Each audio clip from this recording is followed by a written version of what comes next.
Hola, soy Liz Carvajal, estudiante de diseño gráfico, y el día de hoy les voy a hablar sobre una vanguardia del arte contemporáneo que es el cubismo. Primero debemos saber qué es una vanguardia para poder entrar un poco en contexto. Esto es lo que se considera temporal e históricamente como modernismo. Fueron una ruptura con las grandes academias de arte, con los pensadores y críticos consagrados a finales del siglo XIX. Las vanguardias han sido muy importantes, ya que han sido utilizadas para el desarrollo del arte del siglo XX, para definir posturas en el arte y su papel en la sociedad, sea para ordenar el estudio de la historia del mismo siglo. Las vanguardias fueron consideradas una revolución y tan rechazadas por algunos, ya que en este tiempo eran muy conservadores y les gustaba mantener esto, y pues las vanguardias eran muy disruptivas en su momento. El cubismo fue el primer movimiento artístico de vanguardia del siglo XX. Nació en 1907 y finalizó en 1914 de la mano de pintores como lo son Pablo Picasso y Georges Braque. Su impacto fue tal que se le considera precursor de la abstracción y de la subjetividad artística en su sentido contemporáneo. Este movimiento se caracteriza por el uso dominante de figuras geométricas como lo son los rectángulos, los triángulos y especialmente los cubos, de donde toma su nombre. Su objetivo es romper con la representación naturalista y plasmar varios planos de modo simultáneo sobre la superficie de un cuadro. También por los siguientes elementos: visión analítica de los elementos de representación, poca perspectiva y profundidad espacial, uso de figuras geométricas, cubos, cilindros, entre otros, incorporación de varios ángulos en un mismo plano y preferencia por las líneas rectas. También hay aplicación de técnicas mixtas como son el collage, la tipografía, entre otros, como pudimos observar en las imágenes que iban pasando mientras hablaba de cada característica de este movimiento. El cubismo también se divide en tres fases. La primera fase se conoce como cubismo cesariano, que va de 1907 a 1909. En esta fase podemos ver una pintura que se llama Las Damas de Avignon de Pablo Picasso, que la compuso en 1907.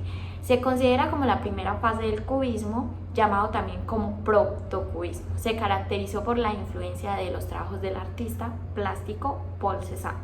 Se caracteriza también por la austeridad del color, dominan los tonos neutros, grises y marrones, y la renuncia de la perspectiva tradicional, enfocada en un punto único a fin de integrar múltiples perspectivas en un solo plano como temas.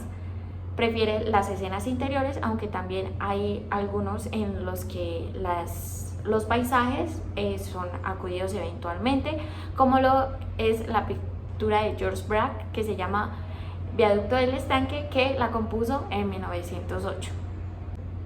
La segunda etapa del cubismo es el cubismo analítico, que va de 1909 a 1912. Se denomina también como cubismo hermético y se identificó con la descomposición de formas y figuras geométricas para reordenarlas de una forma diferente en planos sucesivos y superpuestos. Allí, lo que hacía el artista era que la iluminación no es real y no tiene una fuente única, sino que el pintor le hace surgir de puntos diferentes. La tendencia colorista se aproxima al monocromatismo y los tonos preferidos son castaños, grises, cremas, verdes y azules. Los temas de representación suelen ser bodegones con instrumentos musicales, botellas, pipas, vasos, periódicos y en menor medida la figura humana. Esto iba más enfocado hacia objetos. Y aquí podemos ver una pintura de Georges Braque que se llama Guitarra, que compuso en 1910, en el que se muestran pues las características de esta segunda fase de lo que fue el cubismo. Y finalmente tenemos la tercera fase del cubismo, que se llama cubismo sintético, que fue en 1911 hasta finales del cubismo, que fue en 1914. Este se caracterizó por el uso de colores y formas que permitían realzar la parte más significativa de la figura y por la ruptura total de todo el proceso imitativo. Los pintores de esta etapa también buscaron plasmar figuras reconocibles. Utilizaron la técnica del collage, como habíamos mencionado anteriormente. En las características del cubismo se maneja el collage y las tipografías, que permitía fijar objetos reales en la tela en busca de nuevas sensaciones visuales.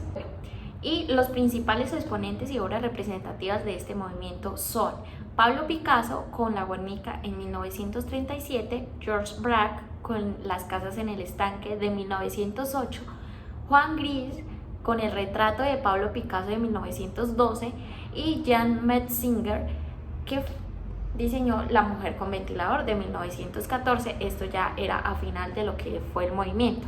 El cubismo tuvo una muy corta duración como movimiento, ya que, como habíamos dicho, desapareció en 1914 con el inicio de la Primera Guerra Mundial.